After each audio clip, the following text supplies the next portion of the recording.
एक ठंडी रात को एक लड़की जिसका नाम सुजू है अपने पिताजी के द्वारा एक शेड में खींच के ले जाई जाती है क्योंकि उसे उसकी सूरत देखना भी सहा नहीं जाता। उसका पिताजी चाहता है कि सुजू कभी पैदा ही नहीं होती और उसने सोचा है कि उसे पूरी रात यहाँ बाहर छोड़ देगा। पर कुछ ही देर बाद उसका भाई जनता उसके पास आता है और उसे बचाने की कोशिश करता है, लेकिन उसे ये देखकर शौक लगता है कि सुजू वहाँ नहीं है। वो घबरा के गाँव में उसे ढूंढता है और आखिरकार उसे तब मिलता है जब वो एक ब्रिज क्रॉस कर रही होती है गांव छोड़ने के लिए। जनता उसके पास भागता है और अपने पापा से उसे बचाने में कामयाब ना होने के लिए माफी मांगता है, क्योंकि अगर वो उसे बचाने की कोशिश करेगा तो उसको भी दिक्कत हो सकती है। सुजू को एक डीमन आई के साथ पैदा किया गया था और ये फ्यूडल जापान का वक्त है, इसीलिए उसे एक कर्स चाइल्ड समझा जाता है और बेकार समझा जाता है। वो जानती है कि ऐसे आंख के साथ वो कभी नॉर्मल लाइफ नहीं जी सकती, इसीलिए वो जनता को कह देती है कि वो बिना उसके घर वापस चला जाए। जनता कुछ देर के लिए वहाँ खड़ा सोचता है और आखिरकार ये फैसला करता है कि वो अपनी बहन को पूरी फैमिली से ज्यादा प्यार करता है, इसीलिए वो उसका हाथ पकड़ता है और कहता है कि वो दोनों मिलके भाग जाएंगे। दोनों अपने पुराने घर से भाग जाते हैं, लेकिन बारिश अभी भी हो रही होती है, इसीलिए काफी ठंडी हो गई है। उनके पास अब कहीं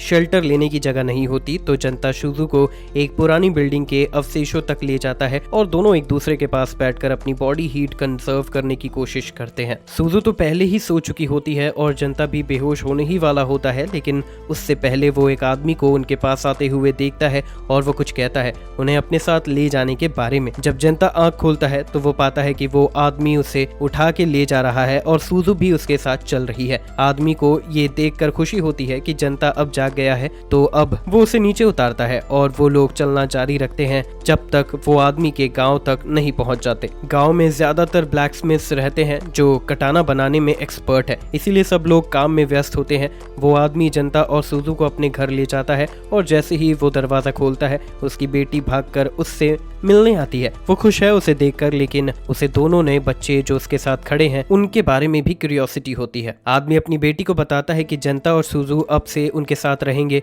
और वो अपनी बेटी से पूछता है कि क्या वो इसे ठीक है। बेटी को ये आइडिया बहुत पसंद आता है क्योंकि इसका मतलब था कि अब उसके पास खेलने के लिए और भी दोस्त होंगे। वो जनता के पास जाके अपना परिचय देती है शिरयुकी के नाम से और कहती है कि वो चाहती है कि तीनों मिलके अच्छे तरीके से रहें। उस रात जनता को नींद नहीं आ रही होती है, तो मोतारो उससे पूछता है कि क्या कुछ गलत है। मोतारो अभी अपनी तलवार साफ कर रहा होता है, तो जनता उससे पूछता है कि क्या वो समुराई है, लेकिन मोतारो कहता है कि वो असल में एक सेंटिनल है। इसका मतलब उसका काम इम्पोर्टेंट लोगों और जगह को सुरक्षित रखना है। बाद में जिंता और सुजू शिरयुकी और चितोजे के साथ नदी के किनारे जाते हैं। घर जाते वक्त जिंता शिरयुकी से उसकी माँ योके के बारे में पूछता है, जो उन्हें और सुजू को गांव में रखने में मदद कर रही थी। शिरयुकी समझाती है कि योके एक इत्सुकीम है, एक अग्नि देवी की मेडन, और वो सिर्फ गांव के मुखिया और उसके पति मोधारू, जो उसका सेंटिनल है, के द्वारा देखी जा सकती है। अगले दिन जिंता मोतारू के साथ तलवारबाजी की ट्रेनिंग कर रहा होता है, लेकिन क्योंकि वो एक नोएस है वो आसानी से जमीन पर गिर जाता है बिना मोतारू के एक भी पसीना बहाए। मोतारू उससे कहता है कि उसके पास अभी काफी काम है, लेकिन अगर वो लगातार प्रैक्टिस करेगा तो वो एक दिन मास्टर बन जाएगा। कुछ साल गुजर जाते हैं और जिंता नया सेंटिनल बन जाता है उस श्राइन मेडन का। वो गांव के सभी ऑफिशियल्स और श्राइन मेडन के बीच एक मीटिंग में शामिल होता है। श्राइन मेडन एक परेड के बीच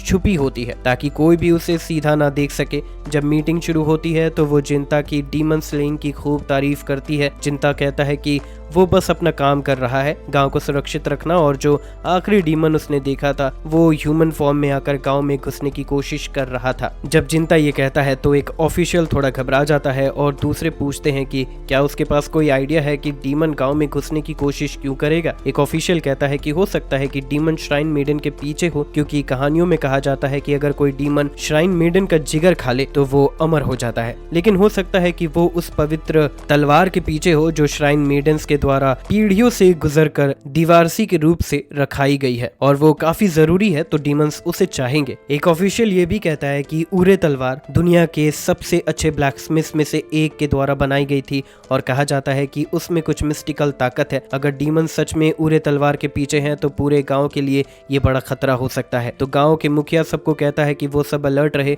लेकिन कामासा कहता है कि कोई चिंता की बात नहीं है क्योंकि वो और जिंता दोनों श्राइन मेडन की रक्षा करने के लिए हैं, लेकिन उसका पर्सनल ओपिनियन है कि जिंता इस काम के लिए क्वालिफाइड नहीं है। जिंता और किमोसा के बीच अब टकराव होने वाला होता है, लेकिन मुखिया और श्राइन मेडन उन्हें चुप करने को कह देते हैं। मीटिंग अब खत्म हो चुकी है तो सब लोग श्राइन से निकल जाते हैं, बस जिंता को छोड़कर, क्योंकि उसका काम श्राइन मेडन की रक्षा करना है। जब वो दोनों अकेले होते हैं तो श्राइन मेडन अपने कमरे से बाहर आती है और ये पता चलता है कि वो शिरयुकी है। जिंता उससे पूछता है कि वो क्या कर रही है, क्योंकि एक श्राइन मेडन को अपने आप को ऐसे दिखाना नहीं चाहिए, लेकिन वो और जिंता बचपन के बेस्ट फ्रेंड्स हैं, इसीलिए वो ऐसे किसी फॉर्मेलिटी का ध्यान नहीं रखती।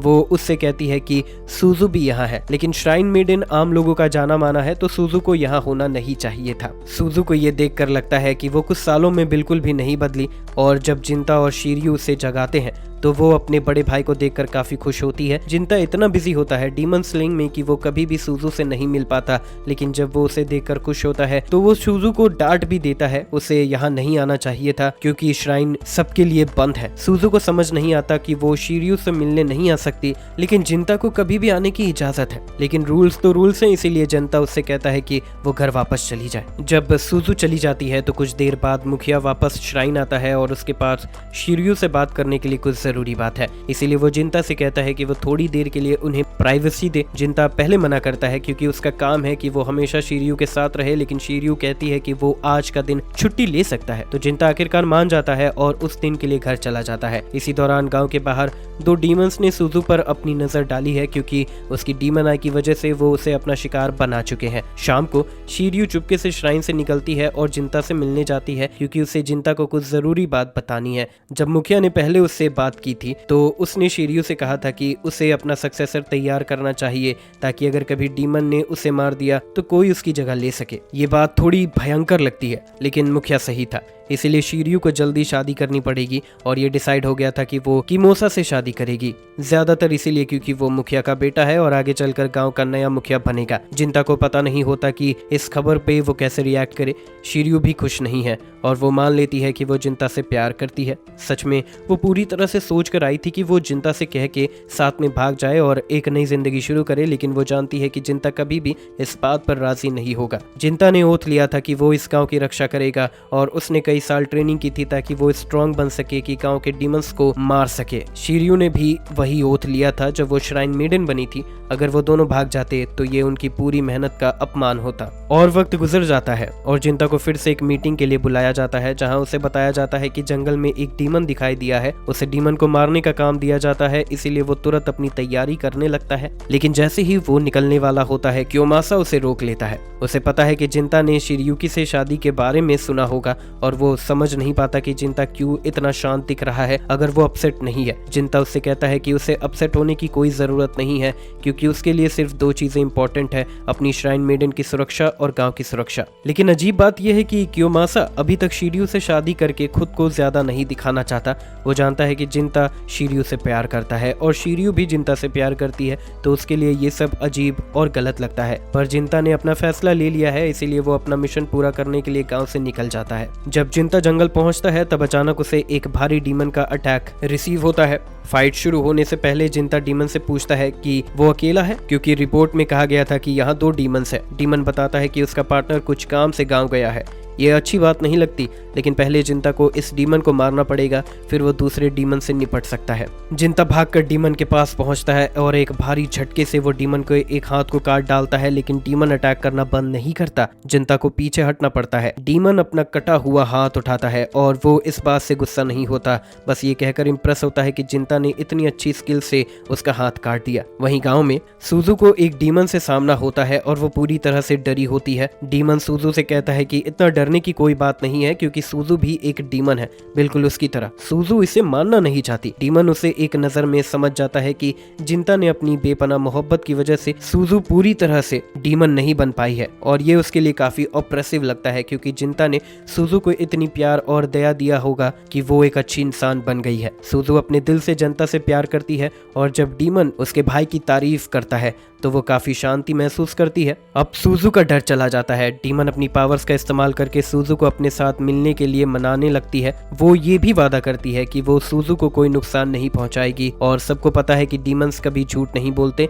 इसीलिए वो कहती है कि सुजू उस पर भरोसा कर सकती है। लेकिन सुजू उसका ऑफर ठुकरा देती है क्योंकि उसे लगता है कि अगर डीमंस ने जिंता को नुकसान पहुंचाया तो वो अपने फैसले पर कभी शांति नहीं पाएगी। डीमन लड़की एक और तरीका अपनाती है और सुजू को एक विजन दिखाती है जिसमें शिरियो अपना कपड़ा उतार रही होती है और श्राइन में अपने आप को तैयार कर रही होती है ताकि वो बैक शॉट्स ले सके। ये देखकर सुजू को काफी गर्मी महसूस होती है, लेकिन वो इसीलिए नहीं बल्कि इसीलिए क्योंकि ये जिंता नहीं था जो उसे ये सब दे रहा था। सुजू डीमन से पूछती है कि जो उसने देखा क्या वो सच था। डीमन बताती है कि उसकी एबिलिटी उसे फ्यूचर देखने की सहूलियत देती है और वो दूसरों को भी फ्यूचर की विजन्स दिखा सकती है जो सुजू ने अभी देखी थी। अगर सुजू को अभी यकीन नहीं हो रहा तो वो उसे श्राइन ले जा सकती है जहां वो अपने आंखों से सब देख सकती है। इसी दौरान जिंता अभी भी बल्कि डीमन से लड़ रहा होता है, लेकिन फाइट को आगे बढ़ाने से पहले वो ये जानना चाहता है कि डीमन इंसानों पर अटैक क्यों करते हैं। डीमन बताता है कि ये बस उसके जीने का मकसद है। डीमंस को इंसानों को मारना जरूरी नहीं है, लेकिन हर एक डीमन का एक खास पर्पस होता है जो उसे पूरा करना पड़ता है। अभी बल्कि डीमन का पर्पस है जिंता को रुकावट देना।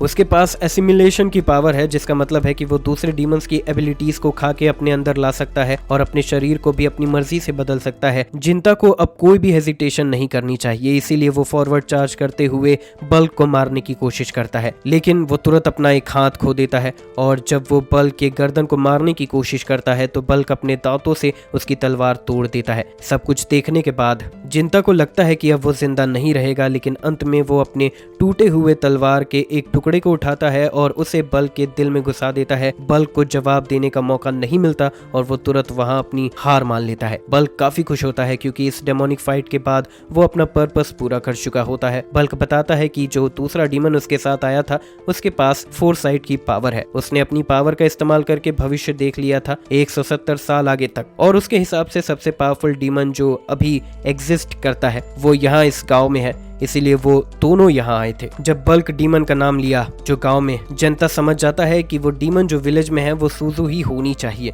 लेकिन उसे कुछ करने का मौका मिलने से पहले बल्क कहता है कि वो जिंता को अपनी जीत पर एक गिफ्ट देगा। दूसरे ही सेकंड बल्क का कटा हुआ हाथ जिंता के सर को पकड़ लेता है और उसे अपनी तरफ खींच के इतना दबाता है कि जिंता बेहोश हो जाता है। इसी दौरान श्राइन में क्योमासा शिरियुकी के ऊपर है। उसे बस एक ही काम करना है, शिरियुकी से अपना बच्चा बनाना। इसीलिए वो सोचता है कि अब इस काम को जल्दी से निपटा ले क्योंकि जिंता मिशन पर गया हुआ है और ये परफेक्ट वक्त है।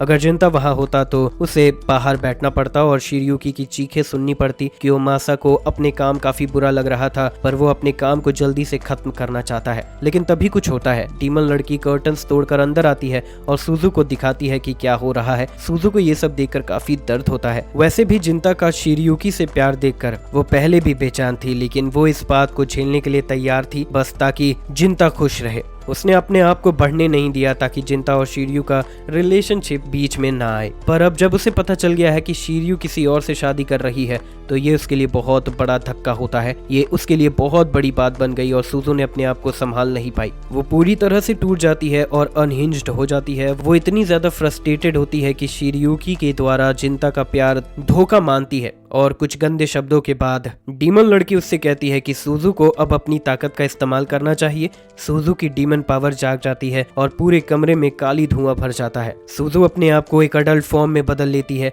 क्योमासा जो लेजेंडरी स्वॉर्ड्स लेकर सुजू को मारने की कोशिश करता है वो उससे पहले नॉकआउट हो जाता है। डीमन लड़की क्योमासा के शरीर बाहर ले जाती है क्योंकि उसे कुछ काम करना होता है और शिरियुकी वहां अकेली हो जाती है। जिंता जल्द ही श्राइन पहुंचता है और शिरियुकी अभी भी जिंदा होती है। शिरियुकी जिंता के पास दौड़कर जाती है और वो उसे गले लगाता है, लेकिन एक सेकंड बाद सुजू उसका सर काट देती है। जिंता एकदम शॉक में आता है और उसे समझ नहीं आता कि क्या हो रहा है। एक पल बाद सुजू जिंता के सामने आती है। शिरियुकी का सर उसके हाथ में होता है। जिंता पूछता है, सुजू तुमने ये क्या किया? सुजू उसे अपना गुस्सा बताने लगती है और शिरियुकी के शादी करने के बारे में सब कुछ समझाती है, लेकिन जिंता को ये सब पहले से पता था और चाहे वो नहीं जाना होता लेकिन इस बात से सुजू को ये हक नहीं मिलता कि वो शिरियुकी को मार दे। जिंता को समझ आता है कि वो सुजू जिसे वो कभी इतना केयर करता था अब बिल्कुल अलग हो चुकी है।